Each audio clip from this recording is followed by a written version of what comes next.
Hello and welcome to another jam-packed episode of My Favorite Conservative. I am Edward. And I am Andrea, but I am not conservative. No, stop. Really? No, I'm not, but he is my favorite conservative. Thank you. And I want to say before we jump into the topic that we planned on live streaming today to all the channels. We usually live stream to, but it just wasn't working, folks. I don't know what to tell you. It was not working. So technical issues. We had some serious technical issues, but otherwise you'll be able to see this on all the channels, and we're just going to move forward. I apologize to all of our fans that tuned in for our live broadcast yesterday, but hopefully this will suffice. I broadcast yesterday. Well, this is dropping Monday, right? Oh, that's right. Yes. Thank you. So, yes. By the way, we're back from our vacation, and Yeah. Andrea still can't shake the cold, whatever she has. Cold, sinus infection, virus. Yeah, I just, I'm a little low in energy and I sound pretty hoarse. Usually a week at the beach cures a lot of ills. I know. Doesn't it? Yeah, no, it did not. Okay. And by the way, you're looking so tan too. I know. Yeah. So much color. Okay. I don't tan. What do I say? You don't. Okay. So tell us, a lot's happened. Right? A lot has happened in this last week since we've been gone, but we did have a show last week, that From the Beach, which was wonderful. But let's get into it. What do we want to go with? Yes, so we always start each show from now until the election with the latest polling. So we're going to get into it. The Real Clear Politics, RCP, national average. This is now, of course, Trump versus Harris. Biden is officially gone. Last week, Harris was up 1.2. Now she is up 1.5. So on the national scale, it's trending the wrong direction if you're a Trump supporter. It is, but let's look back in history, though, and put this in perspective, because back in 2020, Joe Biden led Donald Trump at this particular day of 7.4%. Wow.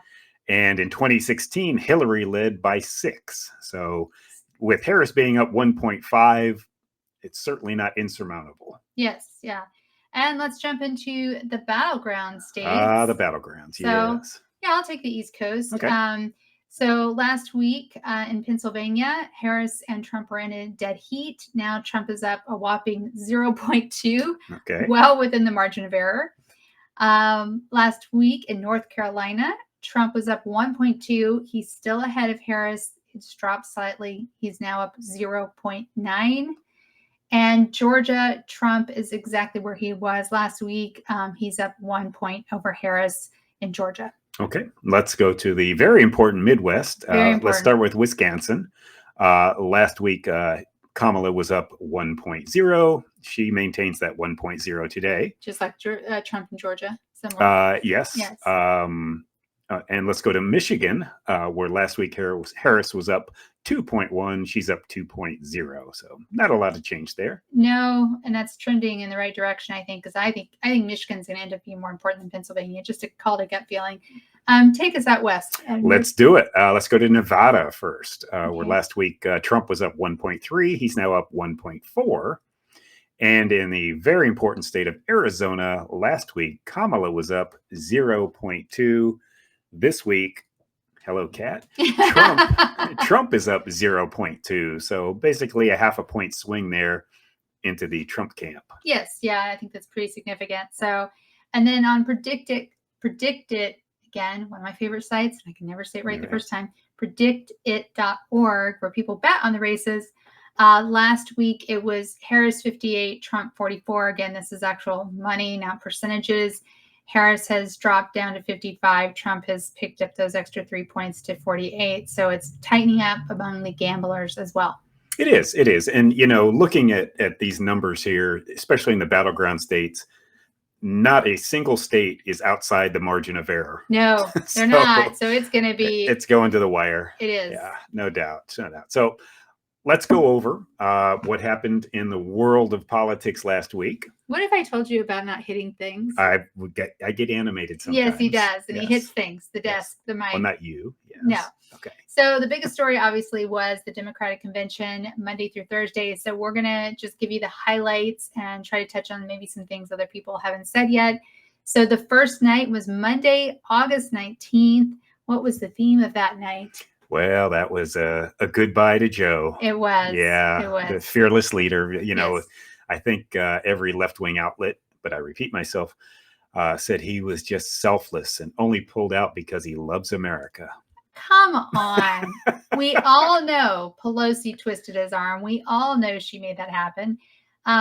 What I like, what you noted here, is that he seemed to be on the same meds he was on at the State of the Union, because he screamed his entire speech. The entire speech. We stopped watching. I mean, we're going to be frank here about what we watched and didn't watch. We were, about 10 minutes into it, and I said, he's been screaming the whole time, right? Yes, and it was late. Yeah, let's see how long he screams. And until we went to bed, he was still screaming. And he went on late. Well, that he actually went on after midnight. Yeah. Midnight Eastern, 11 where we were. That's kind of shocking. Well, they had no idea which meds were going to be kicking in. Okay. Right? So that's true. And somebody in his diminished mental capabilities and the problems that he's having, their sundowning effect, right? Of which that's why I can't believe they put him on. Yeah, why wouldn't you put him on as early as possible? Yeah. And obviously they were afraid of what was going to happen, that maybe he might have one of the glitches where he just stands and stares and his mouth is open. So yes.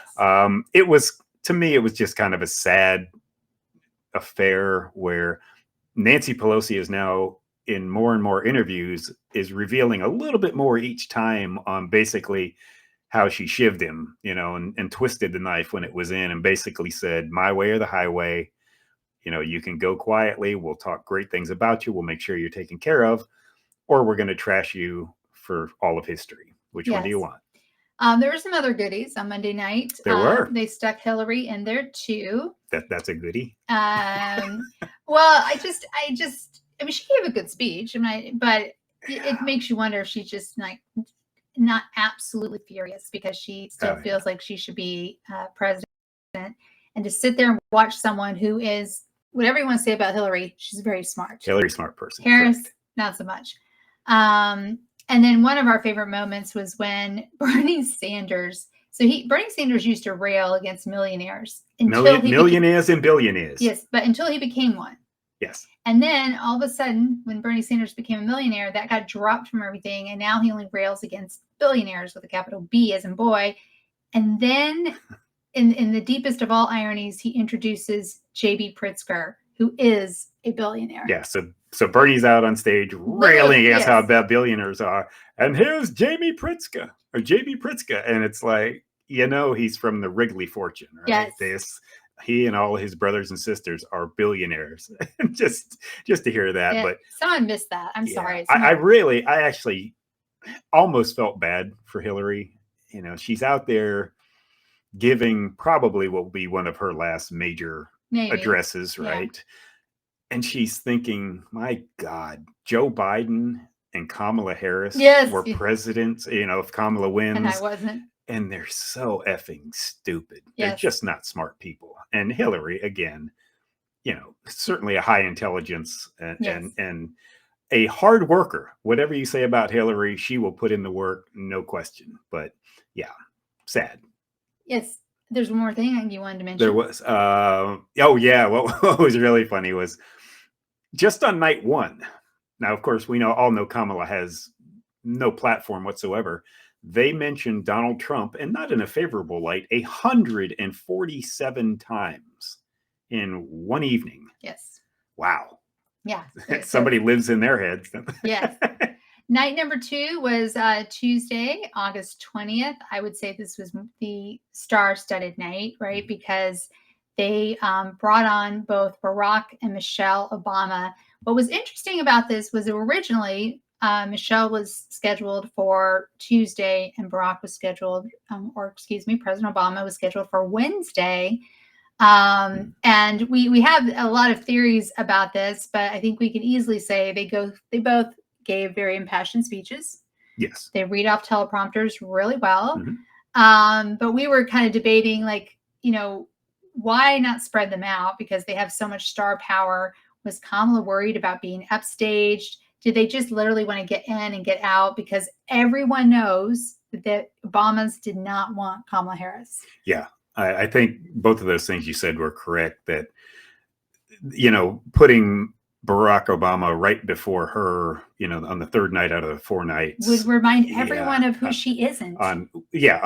Because whatever you say, the Democrats still love Barack Obama. Yes. No question. They absolutely adore Michelle Obama. They do. And they figured, you know what, let's get him done. And I'm sure they jetted off that night back to their back to Martha's Vineyard. But what I found kind of fascinating was Michelle in her speech, again, just like Bernie railing against billionaires, Michelle talking about how rich people are bad, basically, of when have you had enough, or are you taking more than you deserve, that her mother used to tell her.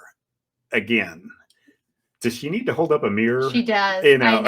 I mean, you are a product of the American dream, and that's a good thing. That there's nothing wrong with that. And then what was very interesting is they seem to try to, because Harris, Kamala, whatever, has no platform. They seem to sort of bring back Barack's hope and change mantra, and they're just calling it joy and vibes. Yes, this is all joy, which of course is good a vibes, communist saying that was one of their when Mao Zedong was taking over the country. But they've also, I don't know if you've seen, but the famous poster of Barack Obama where he's looking up, basically over people, and it's got the hope and change underneath it. They've tried the same thing now with Kamala Harris, yes, and they've got her looking up and basically down their nose at the little people. But does a campaign work on a vibe? Word for Barack. I'm just saying. It did, but he didn't have a record. Exactly. The country was ready for change. Yeah, exactly. So and he wasn't up against it. There was no incumbent. Yeah. So, yes. All right, night number 3, Wednesday, August 21st. This was a big night with Bill Clinton, Tim Walz, and Oprah. Let's talk about Bill first.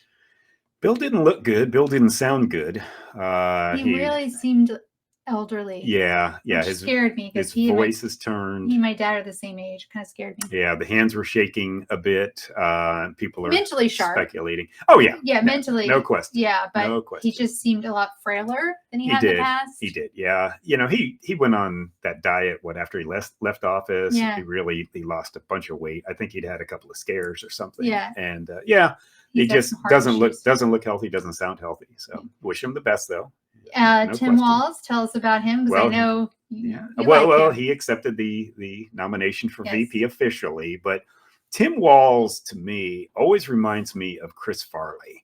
See, I don't get this analogy, so help the audience. When Tim Walz comes out on stage, and when he did several times during this with Kamala, with and him and his family and things, he's like bouncing off the walls all the time, and his arms are flailing, and he's like jumping around, and it reminds me of like a Chris Farley manic skit that he's just going crazy. Maybe he's doing the joy thing, right? Must be the joy. It's the joy. Yes. And then they brought on their superstar, Sorry, Oprah.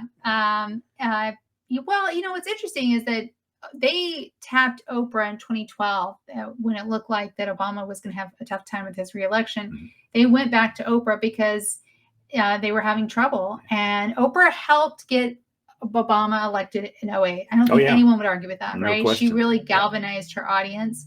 And in 2012, when they came to her to help with the reelection campaign, it was a flat no. She said, I've got a network to save, own her network, the Oprah Winfrey Network. And she did not have anything to do politically in 2012. Mm-hmm. And clearly, they're bringing in the big guns. They're a little worried. So they got to bring her in with the hope that Harris will get elected. And I think it's the black female. They wanted to reinforce that with Michelle. But Oprah is a self-made billionaire who came from nothing. To compare her to Kamala Harris in terms of background and upbringing is ridiculous. I will say, and I can probably say this with authority, that Oprah did not sleep her way into television. No. And she came from incredibly humble beginnings. Correct. Whatever you want to say about Oprah. Yes. So night number 4, thank God, last night, Thursday, August 22nd. This was the night that Kamala accepted the nomination. But let's talk about the rumors that were going around on the internet and what you said and what I said. Yeah, yeah. This on the last night, the zenith, the acme, the pinnacle, if you will, right, of the show, and it was a show, and that's fine because that's what these things are. They're productions. Yes. But yeah, there was the rumors that there was going to be a major star going to make an appearance and endorse who did you Kamala think Harris. it was? I thought it was going to be Taylor Swift. Right. I really did. And I said, without even going on X, by the way, I thought it would be Beyonce because I didn't think with Oprah the night before and Michelle the night before that, I really felt like they were going with this powerful Black woman theme. So I felt like if they were going to pick a pop star, they would pick Beyonce over Taylor Swift. And then the Beyonce rumor seemed to gain a lot of traction. Supposedly, this got started with TMZ, the website, the network or whatever. Oh my God, really? And I found it quite funny because when listening to the pundits pontificate about it afterward, they're saying, well, this could really hurt TMZ's credibility. And I'm thinking, what credibility? Exactly. Yeah. If TMZ is credible to you, would it shock me to think that perhaps somebody from the Harris campaign planted that seed at TMZ? That I would not be shocked at all. Well, Beyonce's team came out and flat out said, we were never even invited. Yeah. We were never told. This did not happen. And what was also interesting, and you and I talked about this, they might have floated this rumor to get people to watch earlier because they also put her on much earlier. Mm-hmm. Yeah, she wasn't on at midnight Eastern. She was on at like 10 o'clock Eastern or something. They didn't make Kamala wait, which is that's the smart thing to do. No question about that. Now, but that's everyone was waiting for the pop star to introduce her. It was, yes. But, and also because a few of her rallies before the convention actually started as a concert with a musical guest, and they were pretty big names. So yeah, it's not shocking or out of the blue that this could possibly happen. Right. So, but they milked it for sure. But to me, I thought she read the teleprompter fine. I think the media had a collective orgasm and that she actually got through a speech. You know, and she's acting like a challenger, not the incumbent. And she really is as Veep. Yes, that it is the absolute literal interpretation of incumbent. Yeah. Yes. So yeah, you want to wrap this up? Well, I mean, after 4 days, dozens of speeches. I'm going to say way more. Yeah, dozens and dozens and dozens. There were lots of other stars that we haven't mentioned. Yeah, lots of other stars that they pulled. But after all of this, nobody in the American public watching has a clue on what she'll do.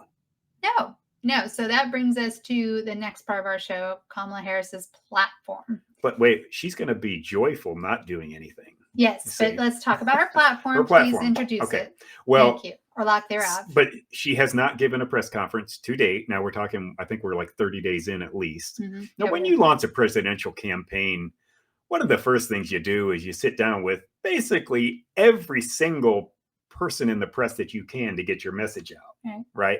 No, has not done it at all. So what we're going to do is just kind of try to piece things together from her speech. Yes, right. Because there's not a single thing on her website, at least at the time of this recording, about policy. Yeah. Just a chance to chart a new way forward. Yeah. Okay. That was a literal quote from her. We got to chart a new way forward. All right. So let's talk about the new way. So she talked about creating an opportunity economy. Yes.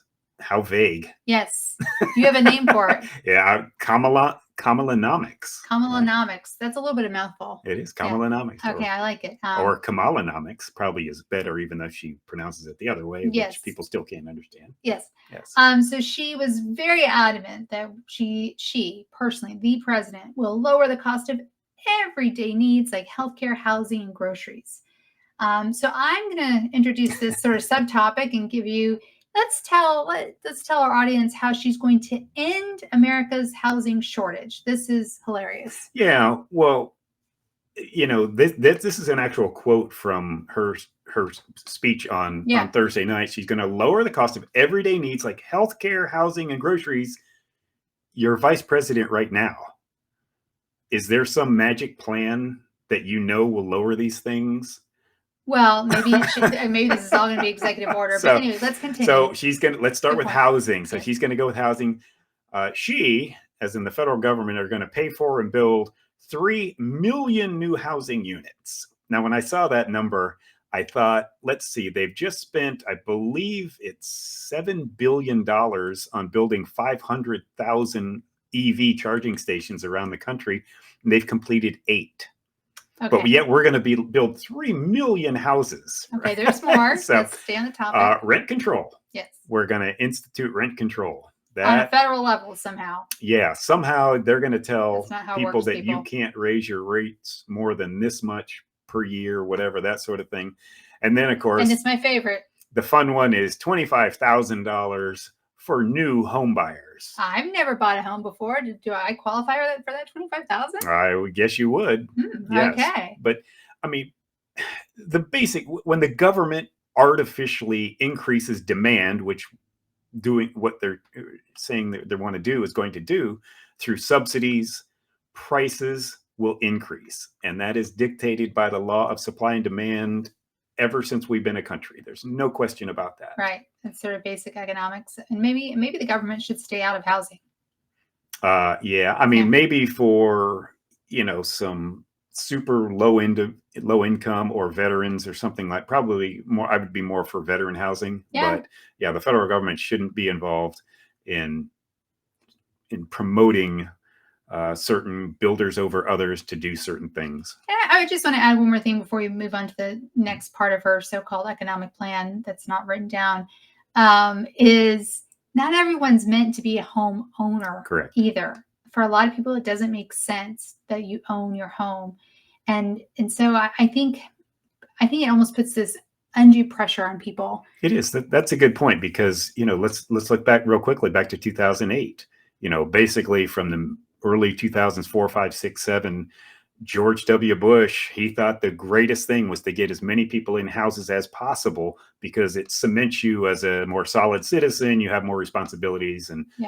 But again, exactly what you said, not everybody is meant to have houses. And what did we have? A massive housing crash. Yeah, no, I'm not talking about just about income either. I'm just talking about when you go to buy a house, the whole idea is that you're going to stay there for the next 3 decades. And so anyway, we're going down a rabbit hole. Okay. Let's get back on. So she, I would call this part of her economic plan, class war through taxation.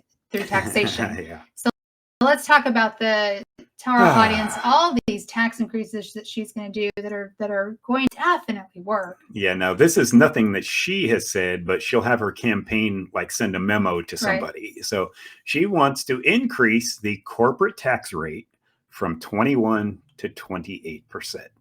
All that means is more companies will go offshore. And right. Let's dig down on this just a hair, though, because corporations, although they actually pay a tax, corporations don't pay taxes. They pass on taxes in the price of their goods. All right.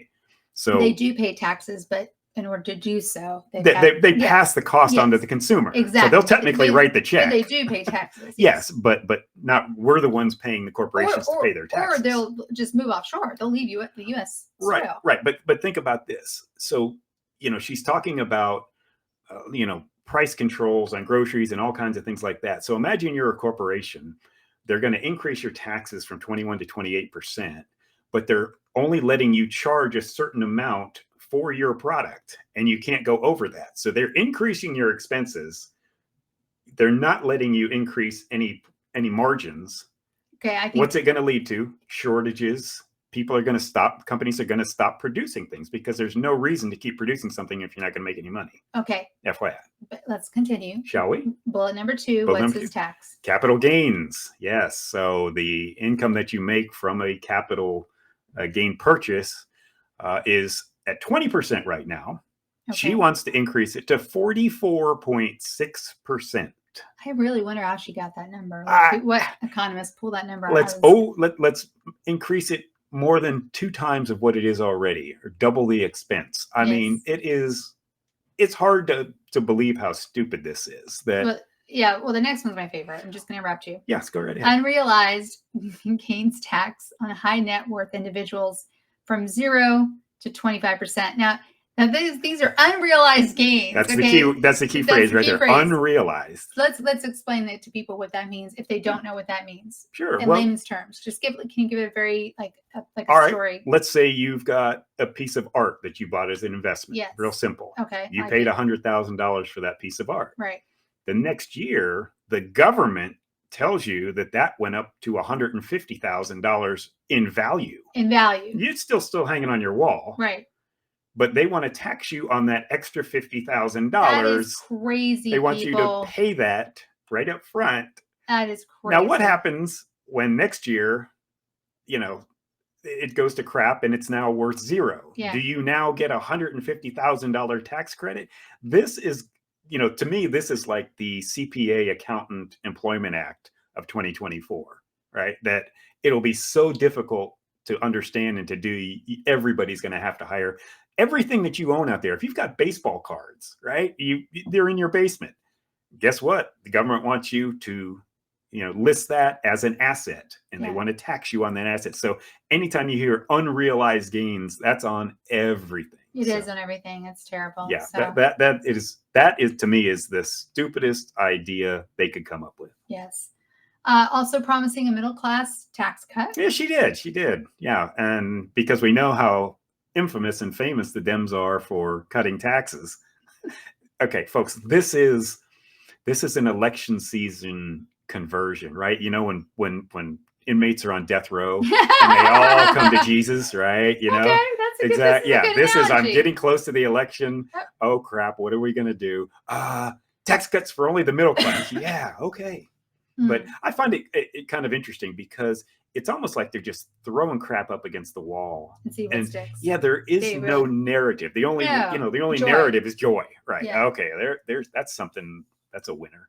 All right, so we're going to switch gears again, and I do want to apologize to our audience for the coughing and the drinking of water that I'm sure you can hear. Just trying to keep my voice till the end. But the second biggest story last week or this past week was Robert F. Kennedy Jr. suspending his campaign, so RFKJ for short, and endorsing Donald Trump. Whoa, that is huge.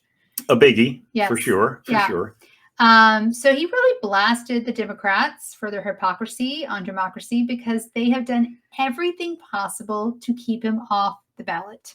Oh, no question. And, on a more personal side, you just finished reading a book, a month ago? Yeah. Less than a month ago. On the Kennedys. On the Kennedys, yes. Ask Not. And it's all about how the Kennedys treat their women. And the Kennedy men. Yes. Of which he is one. And he's in the book too. And wow, highly recommend the book. But not a glowing look at RFK Jr., is it? No, it's not. Not on a personal level, even if you agree with his politics. Yes. Yes. So I think you have a quote here from RFKJ. Would you like to share it? Well, he actually gave a really good impassioned speech. I watched part of it, but he did give a good speech. He said, "How did the Democratic Party choose a candidate that has never done an interview or debate during the entire election cycle?" Fucking man. Yeah. How? And I think, there's this great quote by Anais Nin who says, "We don't see things as they are. We see things as we are." Mm-hmm. And I see this through the lens of how long I've been sick. When I first started with the head cold, Biden was still going to be the nominee. Harris was like, if we lose Biden, we can't use Harris. Absolutely. I mean, that's how fast things changed. And then 2 weeks later, it was Biden was out. And then all of a sudden they embraced Kamala. Like it was such a quick turnaround. And again, this is seeing things as we are. And I literally can mark it back from when I first got this cold, and I've been sick ever since. So in the last 6 weeks has been completely chaotic. So are you telling me that Democrats got you sick?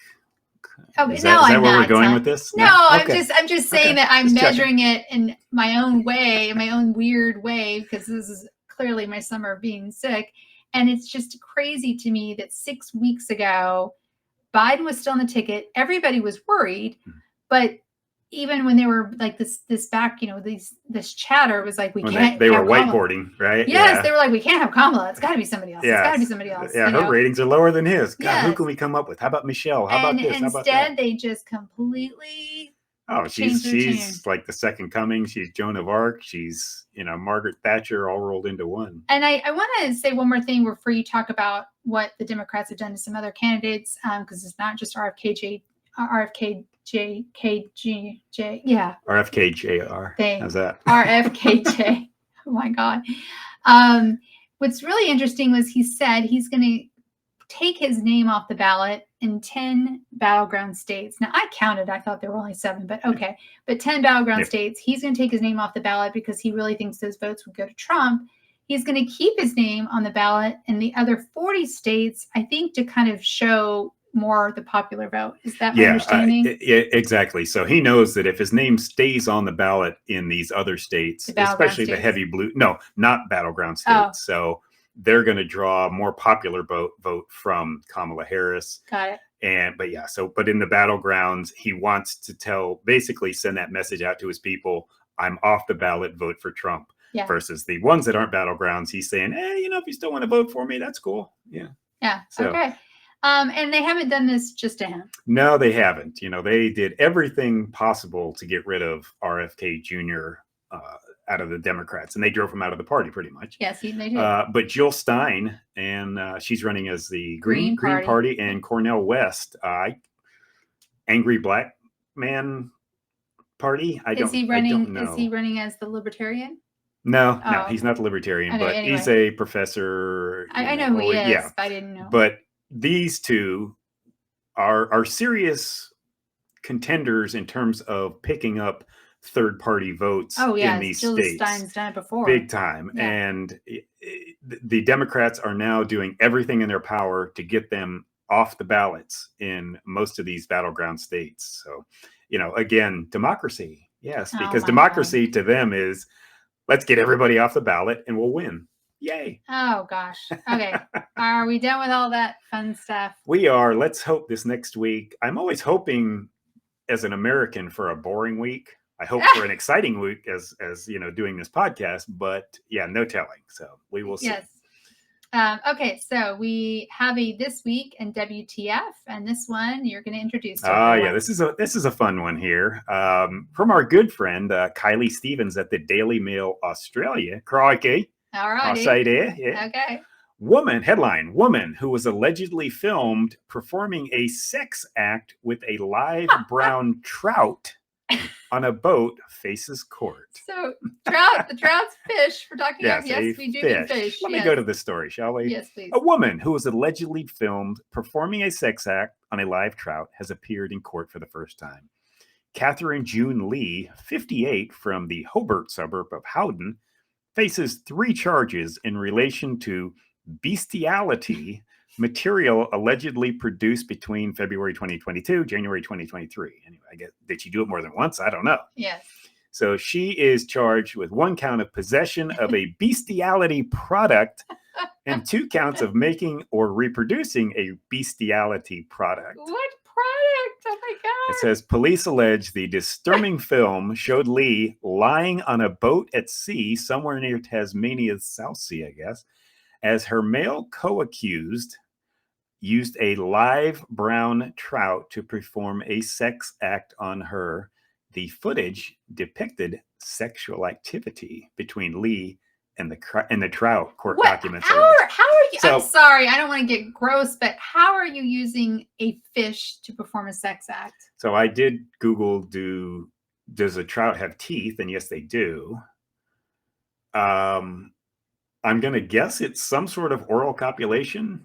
Oh That's the God. only thing I can think of. Oh God, that's so weird. It is so gross. It's beyond. Yeah. Yes. So I mean, I love eating fish, but eating them, not. Yeah. I could make so many jokes on this. I know. They just write themselves. Yeah. Give us one. But I just love if she goes to prison, right? What are you in for? Yeah, I had a fish there and I was horny. Crikey. And you said so there's a co-defendant, yes, he was the captain of the ship or the boat, if you will. Okay. Yes, he was participating. Well, someone has to hold the fish. Well, I guess you could still hold, but yeah. Okay, all right. Shall we move along? Moving on to our favorite segment, the one we always do. We don't always have a This Week in Wins or This Week in WTF, but we always have a This Week in Woke. This is from our friend James Reinl. I believe I'm saying that right. The Daily Mail. Here's the headline: the Western state where migrants get $30,000 home buyer grants, but citizens are excluded. Now, you remember earlier we were just talking about Kamala with giving home buyers grants. So, Oregonians have reacted angrily to a taxpayer-funded scheme that doles out $30,000 for non-legal migrants. Wait, for who? Non-legal migrants, illegal immigrants, to buy homes, but excludes U.S. citizens. So the Hacienda Community Development Corporation, it's a Latino-led group in Portland, says in a promotion that it's